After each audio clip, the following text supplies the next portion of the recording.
aprender agora o significado de HTML. HTML significa, nos conceitos de redes e internet, a linguagem de marcação de hipertexto. E nada mais é do que a linguagem base, a linguagem padrão para a construção das páginas da web. Observa, em provas de concurso nós precisamos saber, em primeiro lugar, o significado do termo HTML, repetindo, significa linguagem de marcação de hipertexto, e em segundo lugar, temos que saber qual é a sua função.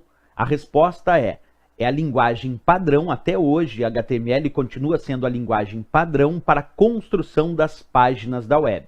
Aqui eu te mostro na tela, e vocês podem observar comigo, uma codificação HTML. Esses códigos HTML, eles são utilizados para construir uma página da web.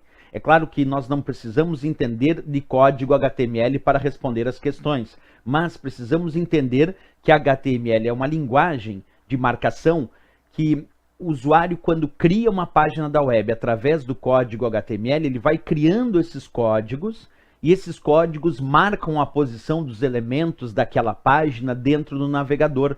Por isso ela é chamada de linguagem de marcação de hipertexto, porque ela é utilizada para marcar os elementos que compõem aquela página. Um outro ponto importante no HTML é algumas provas indicando que ela é uma linguagem interpretada. Isso está correto, porque o navegador, quando recebe a codificação HTML, ele interpreta aquela codificação, interpreta aquele código e então disponibiliza os elementos dentro daquela página.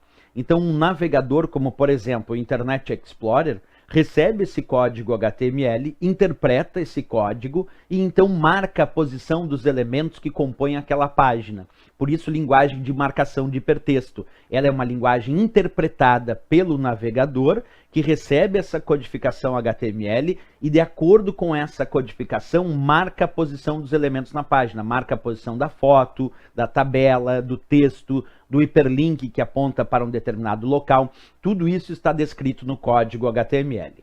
Outra dica, embora HTML não seja a única linguagem para construção e criação de páginas da web, até hoje ela é considerada a linguagem base, mas existem outras linguagens associadas, como por exemplo XML, como por exemplo ASP, PHP, Java, JavaScript. Quer dizer, existem muitas outras linguagens que podem ser usadas, inclusive, em associação com HTML para a criação de páginas da web. Então ela não é a única, mas até hoje é considerada a linguagem base para a construção e para a criação de páginas da web, ok? É importante também perceber que quando eu disse que HTML é uma linguagem interpretada pelo navegador, isso não quer dizer que ela é uma linguagem compilada.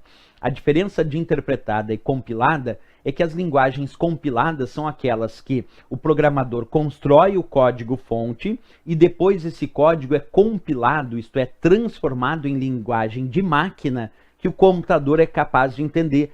No HTML isso não acontece. Essa codificação HTML não passa por um processo de compilação. Não passa. Observa, o HTML é diretamente interpretado pelo navegador que já posiciona os elementos dentro daquela página. Ok? Isso é muito importante, claro, sempre pensando nas respostas corretas de provas de concurso, nesse caso sobre o HTML.